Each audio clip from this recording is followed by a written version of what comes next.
Welcome to the world of AWS SQS. Think of it as a digital postman delivering messages reliably between applications. Whether you're working with microservices or big, distributed systems, SQS makes sure nothing gets lost in the process. And yes, it offers both standard and FIFO queues, meaning you get to choose how messages arrive. Let's dive deeper. I'm Amelia James, a technology expert with 13+ years of experience designing and delivering human resource management systems that actually work for people. I specialize in building scalable integrated HR platforms that streamline processes, enhance employee experience, and give leadership real-time, actionable insights. Amazon's gatekeeper. It decides who gets in and what they can do. Think of it as a bouncer at an exclusive club. Users, roles, and policies ensure security, keeping resources safe while allowing proper access. Without IAM, chaos would reign. So let's explore how it works. IAM is great, but what if you need alternatives? Well, you've got options. The AWS Root User has full control,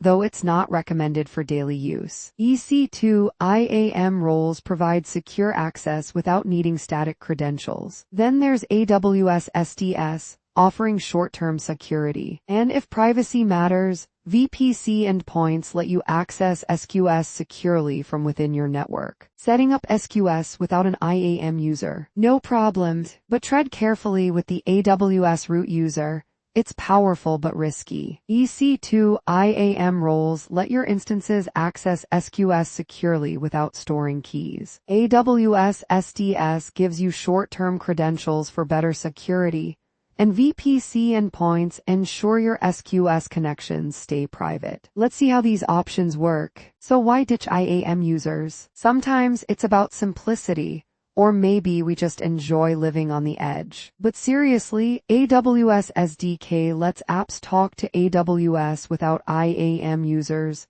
and access keys come to the rescue. Just remember, temporary credentials are like those one-time use passwords.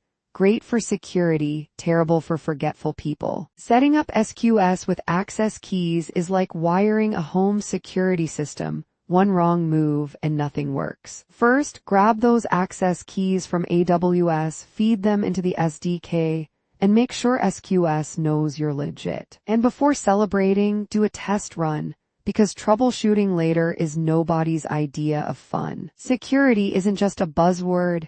It's the difference between a smooth ride and a total disaster. Keep those access keys locked away, never hard-coded like an embarrassing diary entry. MFA is your trusted sidekick, and least privilege access keeps unwanted guests out. Oh, and rotate those keys. Fresh ones mean fewer headaches. Best practices aren't just fancy guidelines. They're the secret sauce to keeping SQS drama-free. Store access keys wisely, handle errors like a pro, and keep an eye on a PI usage because surprises in logs aren't fun. And please restrict access like it's a VIP club.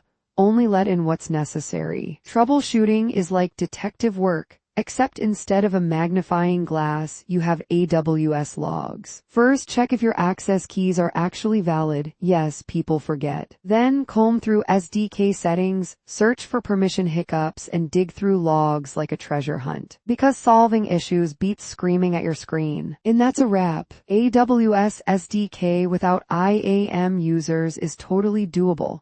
Just follow security best practices, test like your sanity depends on it, and keep learning. AWS evolves, and so should you. Now go forth and conquer SQS. Just don't forget to log out when you're done.